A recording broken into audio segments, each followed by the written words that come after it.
इस्तग़फ़ार दरअसल अल्लाह ताला की तरफ से दिया गया ब्लेसिंग का वो पैकेज है कि जिसके मौज़ात ना सिर्फ हम अपनी ज़िंदगी में देखते हैं बल्कि इससे हमारी आखिरत भी संवर जाती है।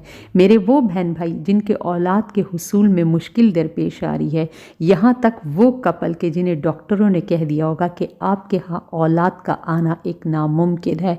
ऐसी ऐसी पेचीदगियाँ हैं, ऐसी ऐसी कॉम्प्लिकेशन है कि प्रॉब्लम इतनी बढ़ गई है कि औलाद हो नहीं पा रही है।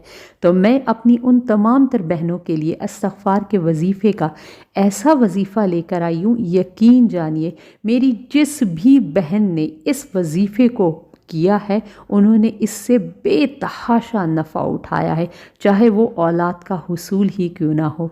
इस्तग़फ़ार ऐसी चीज़ है कि जो आपके तमाम तर मुश्किलात को हल कर देती है और आपके दिल को जो गुनाहों से आलूदा हो चुके हैं और उनके ऊपर ऐसी गर्द जम चुकी है, उन्हें हटाकर इसे मुकम्मल शफ़ाफ़ करके अल्लाह ताला की तरफ दिल जमी और तवज्जो के साथ इंसान को मतवज्जो कर देती है।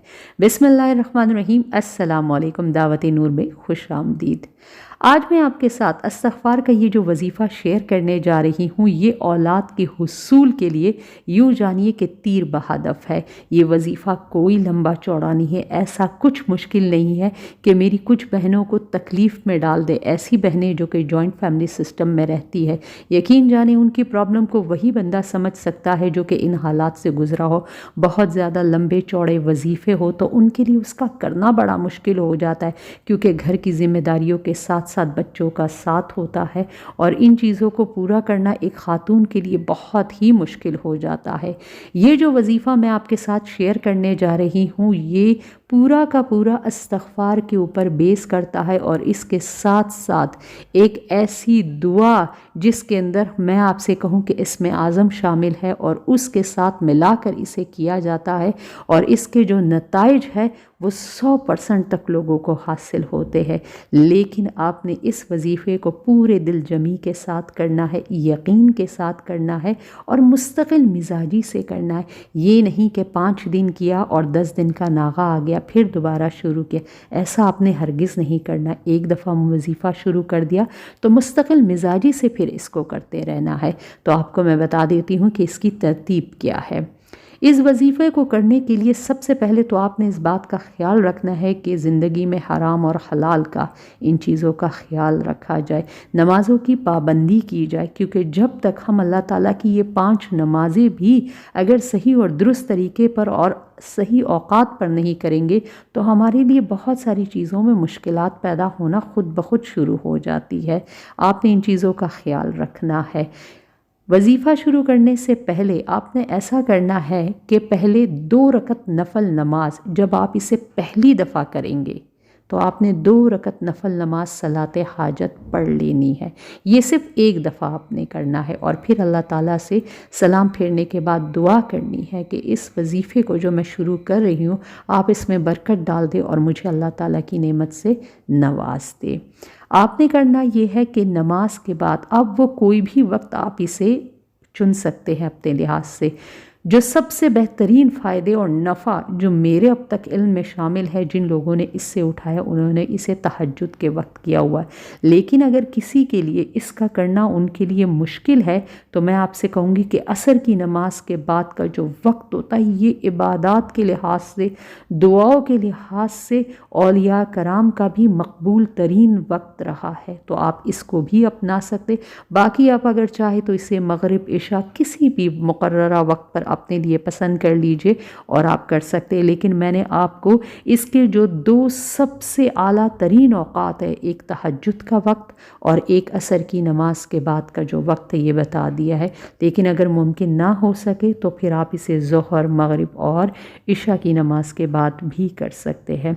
सबसे पहले वजीफ़े को शुरू करने से पहले 2 रकत सलाते हाजत आपने पढ़नी है, ये सिर्फ आपने एक दफ़ा करना है और उसके बाद दुआ कर लेनी है। फिर आपने तस्बीह उठा लेनी है और 300 मरतबा कम अज़ कम आपने तस्बीह के दानों पर चाहे तो आप सिर्फ अस्तग़फ़िरुल्लाह ही पढ़ लीजिए। अगर आपके पास वक्त है तो फिर अस्तग़फ़िरुल्लाह रब्बी मिन कुल्लि ज़ंबिन अज़नबतुहु व अतूबु इलैहि भी पढ़ सकते हैं। अगर आपके पास 4 سے 5 گھنٹوں کا وقت ہے، یا یوں سمجھ لیجئے کہ آپ 2-2.5 گھنٹے آرام سے نکال سکتے، تو پھر آپ سید الاستغفار بھی پڑھ سکتے ہیں۔ میں نے آپ کو تینوں چیزیں بتا دی، جس طرح کا حصول آپ کے لیے سہل اور آسان ہو آپ اپنے لیے اسے منتخب کر لیجئے۔ اگر آپ صرف استغفر اللہ پڑھیں گے تو بھی بہتر ہے، کوئی ایسی چیز نہیں ہے جو رکاوٹ بن سکے گی، لیکن اگر آپ اس سے بھی زیادہ سٹیپ آگے جانا چاہے تو وہ بھی آپ کر سکتے ہیں۔ 300 مرتبہ آپ نے کم از کم استغفر اللہ پڑھنا ہے، اس سے کم نہیں آپ نے پڑھنا ہے، اور آپ نے اس کو پڑھ لینا ہے، اور پھر اس کے بعد آپ نے 7 مرتبہ ربی لا تذرنی فردا وانت خیر الوارثین۔ اب اس کے اندر ایک ایسی چیز ہے جو چھوٹی سی غلطی ہے، لا تذرنی کو لوگ لا تذرنی پڑھتے ہیں اس طرح سے، انہیں کیونکہ تلفظ اور ادائیگی صحیح ان کی نہیں ہوتی، تجوید کے ساتھ قرآن پاک پڑھا ہوا نہیں ہوتا ہے، تو اگر آپ لا تذرنی کو صحیح طور پہ نہیں پڑھیں گے تو یہ کرس اور بد دعا ہو جاتی ہے، تو اس بات کا آپ نے خیال رکھنا ہے۔ 300 مرتبہ آپ نے استغفر اللہ آپ نے پڑھنا ہے، اور 7 مرتبہ ربی لا تذرنی فردا وانت خیر الوارثین آپ نے پڑھنا ہے، اور اول اور آخر 11 مرتبہ درود شریف لازم ہے۔ یہ پڑھ کر اللہ تعالیٰ سے آپ نے دعا کرنی ہے۔ یہ وظیفہ آپ نے اس وقت تک کرتے رہنا ہے ہر نماز کے بعد جب تک آپ کو آپ کے مقصد کا حصول نہ حاصل ہو جائے۔